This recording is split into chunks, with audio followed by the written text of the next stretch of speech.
और उनकी पूरी फैमिली हमारे साथ है। डॉक्टर साहब, किस ढंग से देखते हैं इस चुनाव को? जैसे आपने कहा कि डेडली कॉम्बिनेशन है, आप आते तो डेडली कॉम्बिनेशन हो।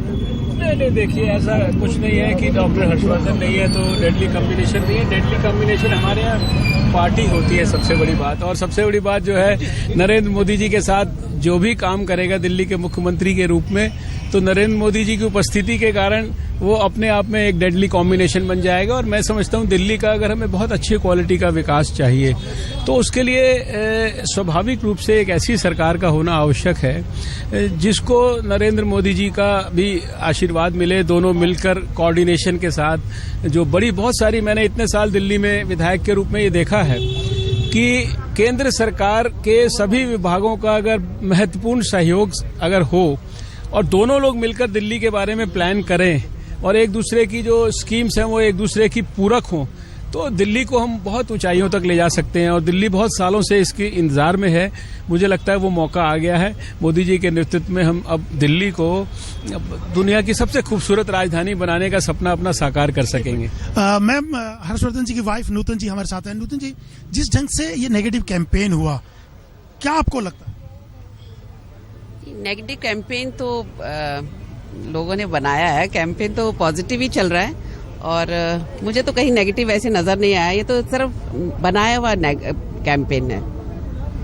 अम्मा जी, आपको क्या लगता है दिल्ली में इस बार किसकी सरकार बनने जा रही है? क्योंकि केजरीवाल कह रहे हैं उनकी सरकार बनेगी और कहना तो सब नहीं है, लेकिन बनेगी किसकी? तो बीजेपी की बनेगी। बीजेपी की बनेगी, लेकिन जो सर्वे आ रहे हैं, जो दिखाया जा रहा है उसमें तो वो तो बेटा तुम भी देख रहे हो, मैं भी देख रही हूँ मैं भी देख रही हूँ, लेकिन होना तो वही है जो ऊपर वाला करेगा।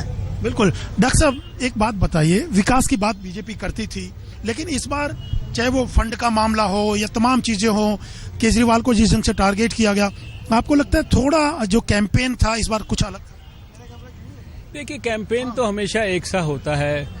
जो चुनाव होता है वो समय होता है जब हर पार्टी अपनी बात कहती है, अपने एजेंडा को रखती है, वो क्या करना चाहती है वो रखती है, उसका अपना विजन आता है, दृष्टिकोण आता है, पार्टी का विचार आता है। तो सबने अपने अपने तरीके से अपनी बात को रखा है। मैं समझता हूं कि चुनाव में जनता भी सब चीजें जानना चाहती है, क्योंकि जनता का जो विवेक है उस पर हमें कभी भी संदेह नहीं करना चाहिए। लेकिन जनता को पूरी तरह से जानकारियों से सब प्रकार की इक्विप करना, ये भी राजनीतिक दलों का कर्तव्य है। टफ क्यों है इस बार का चुनाव? क्योंकि कहा जा रहा है कि टफ है। ऐसा है, आप लोग टफ बोल रहे हो, लेकिन हमें जमीन पर इतनी टफ वाली बात कहीं नजर नहीं आई। मैंने दिल्ली में बहुत जगह कैंपेन किया है, अपनी पार्लियामेंट्री सीट पे किया, यहाँ किया, और भी कहीं वेस्ट दिल्ली में और बहुत स्थानों पर मैं गया हूँ। तो मुझे तो ऐसी बात नजर नहीं आई। मुझे पब्लिक मीटिंग्स में बहुत उत्साह लोगों के नजर आया, बड़ी संख्या में लोग आते हुए नजर आए। यहाँ कार्यकर्ताओं में, जनता में, सब जगह पर बहुत असाधारण तरीके से लोगों में जोश है। मुझे कोई टफ वाली बात कहीं नजर नहीं आती है। अब बात है, अब तो ये थियोरिटिकल डिस्कशंस हैं। आज चुनाव हो जाएगा, शाम को आप कुछ एग्जिट पोल वगैरह भी दे दोगे, लेकिन असली नतीजा 10 तारीख को आ जाएगा। तो बहुत सारे ये जो भ्रांतियां फैल गई हैं कि टफ है, ये मुझे लगता है कि समाप्त हो जाए। सर्वे में सवाल हमारा भी अशोक सिंघल जी। अब देखिए, पता नहीं कौन से पर्टिकुलर सर्वे की आप बात कर रहे हैं। एक ही समय में एक ही दिन में 4 तरह के सर्वे हम देखते हैं। किसी में बीजेपी को बहुत आगे दिखाते हैं, किसी में आम आदमी को दिखाते हैं, किसी में टक्कर पे दिखाते हैं, किसी को बगल दिखाते हैं। तो आई डोंट थिंक मैं जमीन पे जो कुछ हो रहा है उसको असली सर्वे मानता हूं। जी खड़े रहिए, हमारे साथ एक स्टूडियो सवाल है। जी प्रसून, सवाल पूछिए अपना। किरण बेदी जी को पॉलिटिकल डॉक्टर की जरूरत है या मेडिकल डॉक्टर की?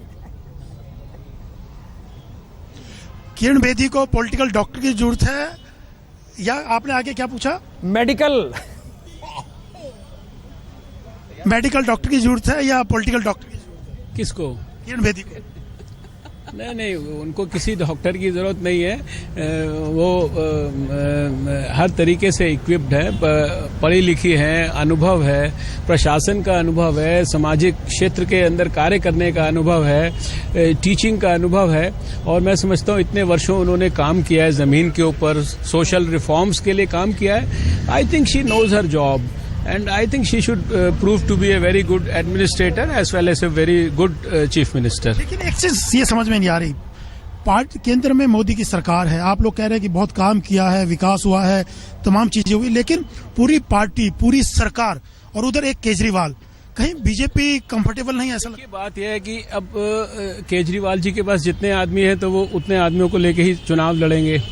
हम 1951 से भारत की राजनीति में काम कर रहे हैं और ऐसा नहीं कि कोई दिल्ली के अंदर, सारे देश में जब भी चुनाव होता है तो सारे देश के कार्यकर्ता जो है वो विश भी करते हैं कि वहाँ चुनाव में भाजपा की विजय हो। तो सब लोग मिलकर एक दूसरे की सहायता करते हैं।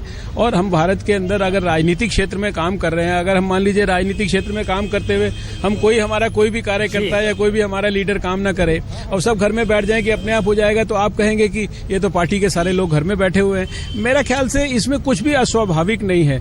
आखिर चुनाव हम लड़ रहे हैं तो जीतने के लिए लड़ रहे हैं, तो उसके लिए हमारे पास जो हमारी पोटेंशियल और योग्यता है उसका हम भरपूर इस्तेमाल करेंगे ना। धन्यवाद। बिल्कुल डॉक्टर साहब का साफ तौर से कहना है प्रसून कि वो कंफर्टेबल हैं और सर्वे जो है दिखा रहे हैं उससे अलग स्थिति है।